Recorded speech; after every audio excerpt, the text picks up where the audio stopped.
Aujourd'hui, on va traiter un problème d'algèbre linéaire avec ici n un entier naturel non nul à une matrice à coefficient réel avec une relation matricielle ici qui est égale à 0. Et on veut montrer en fait que n en fait est un entier pair pardon, et que la trace de notre matrice en fait est un entier négatif. Alors, notre relation, donc dans un premier temps, en fait, on va essayer de montrer que n est pair. Hop. Et donc pour ça, en fait, notre relation ici, en fait, ça nous montre en fait qu'on a un polynôme annulateur, P, qui vaut x4 plus x3 plus 2x2 plus x plus 1. Et en fait, en effet, P est annulateur de A, car quand on évalue notre polynôme en A, en fait, on retrouve ici notre matrice nulle. Donc pour ça, en fait, ensuite, l'idée, en fait, ça va être de scinder en fait notre polynôme P. Pour ça, en fait, on va essayer de repérer les racines. Donc on a ici les racines plus ou moins i, en fait, quand on évalue notre polynôme P, en fait, on a bien deux racines ici. Et en fait, l'idée ensuite, ça va être de factoriser notre polynôme P en x moins i, facteur de un polynôme ici de degré 3. Donc on va s'occuper ici uniquement de la racine i, tout d'abord. Et pour ça, en fait, on va utiliser une méthode qui n'est pas très formelle, mais qui est plutôt efficace, qui s'appelle en fait le tableau de Horner. Donc à l'oral, en fait, en préparation, c'est plutôt pas mal parce que c'est plus rapide. Donc je vais vous l'expliquer. Donc en fait, l'idée ici, c'est qu'on place un 0 en fait ici. I ici, en fait, c'est notre racine. Et tous ces coefficients-là, en fait, ça correspond en fait à chaque coefficient en fait devant chaque monôme du polynôme P. Donc 1 ici, coefficient devant x4, 1 devant x3, 2 devant x2, 1 devant x et 1, 1. Voilà. Donc on met ici en fait un 0. Ici, en fait, on effectue bien notre tableau de Horner. Normalement, on doit trouver en fait 0 à la fin. Alors pour ça, en fait, l'idée, ça va être de sommer en fait ce coefficient-là avec celui-là. Donc 0 plus 1, ça vaut 1. Ensuite, le 1, on le multiplie en fait avec la racine. Donc ça fait i. Ensuite, on fait 1 plus i. Hop. Qu'on multiplie par i. Donc ça fait i moins 1. On rajoute 2, donc ça fait i plus 1. On multiplie par i, ça fait i moins 1. On rajoute 1, ça fait i. Et i fois i, ça vaut moins 1. Et en effet, 1 plus moins 1, ça vaut bien 0. Et donc en fait, ici, notre polynôme P, en fait, on peut le réécrire x moins i, facteur de en fait i fois x3 plus i moins 1 fois x2 plus i moins 1 fois x moins 1. Voilà. Or, cependant, on sait qu'aussi p de moins i, ça vaut 0. Donc pareil, en fait, l'idée, on va factoriser ici p comme x moins 1, moins i, pardon, facteur de x plus i, fois un polynôme, hop, de degré 2. Donc ici, on ne connaît pas le coefficient. Voilà. Donc pour ça, on réitère le même procédé. Alors pour ça, du coup, notre racine ici, c'est moins i. Et on met nos coefficients ici de notre polynôme qui était un facteur, donc i moins 1, i moins 1 encore, et moins 1 à l'avant. Hop, hop, hop, et hop. Alors, même procédé, donc on veut trouver 0 à la fin, donc 0 plus i, ça vaut i fois moins i, ça vaut 1. On rajoute à ça, ça vaut i fois moins i, ça vaut 1. On rajoute ça, ça vaut i fois moins i, ça vaut 1. Et en effet, on a bien en fait 0 à la fin. Donc finalement, en fait, on avait p qui vaut x moins 1, moins i, pardon, x facteur de x plus i, et facteur de notre dernier polynôme, x carré plus x plus 1. Alors le truc ici, c'est qu'en fait, on va pas s'arrêter là, car en fait, on est en fait ici sur R et pas sur C, donc on peut pas mettre des racines complexes, sauf que x moins 1 facteur de x plus i, en fait, c'est le polynôme x carré plus 1, factorisé sur C. Et donc en fait, ici, on vient de trouver notre expression de P factorisée ici dans R.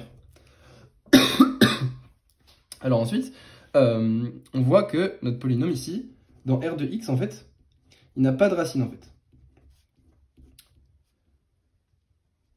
Hop.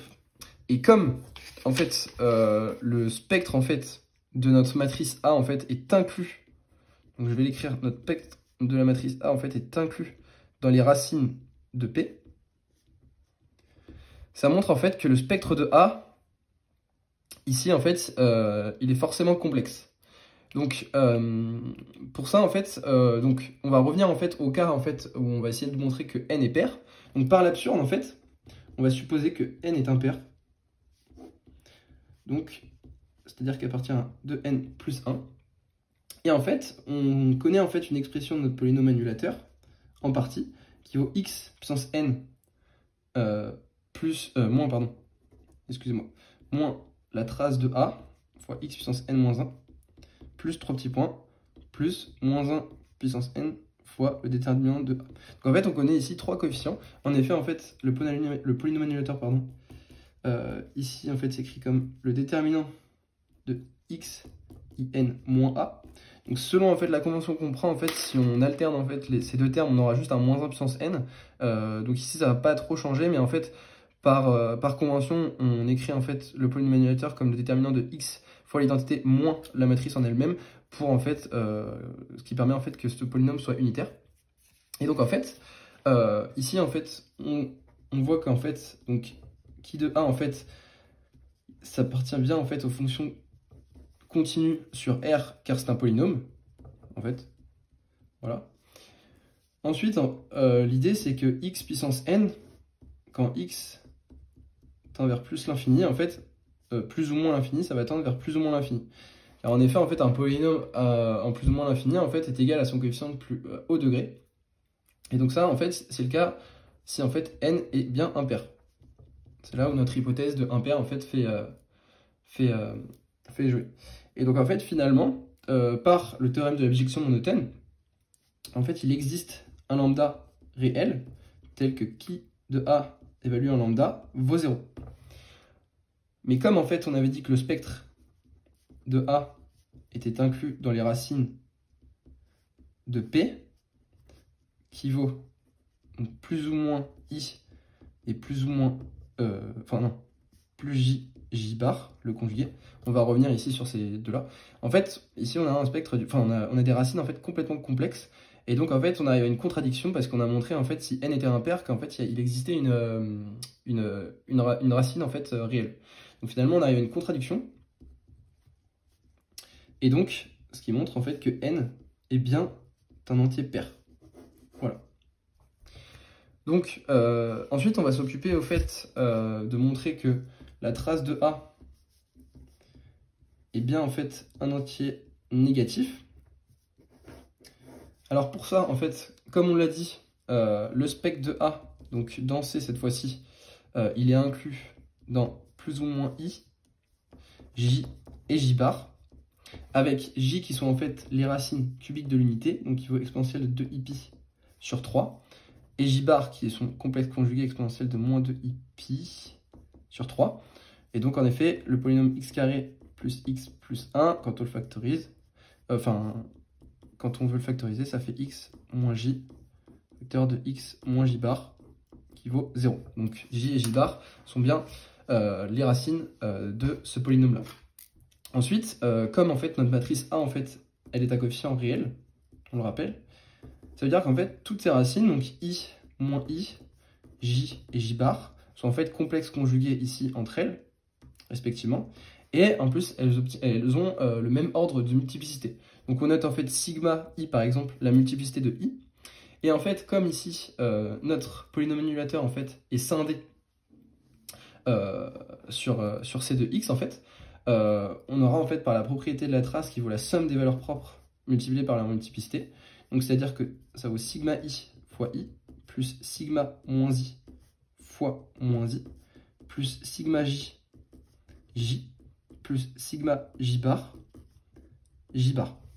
Or, comme les racines complexes conjuguées possèdent le même ordre de multiplicité, en fait, sigma de i, ça vaut sigma de moins i, et sigma de j, ça vaut sigma de j bar. Donc finalement, on peut réécrire la trace de a, qui vaut du coup, en fait, sigma i, donc qui sont égaux, donc i fois moins i, en fait, ces termes vont s'annuler. Et ici, du coup, on peut factoriser par j plus j bar, fois sigma de j. Or, en fait, j carré plus j plus 1, en fait, ça vaut 0. Et en fait, j carré, ça vaut exponentielle de 4i sur 3. Et donc, en fait, qui vaut j bar. En effet, quand on fait le cercle trigonométrique, là, on a pi sur 3, 2pi sur 3, 3pi sur 3, et là, ici, 4pi sur 3. Et on a ici moins pi sur 3 et moins 2pi sur 3. Donc, en fait, on a bien j carré qui vaut j bar.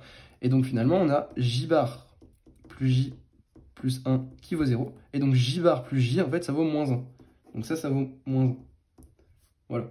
Et donc finalement, on arrive au fait que la trace de A, ça vaut moins sigma j.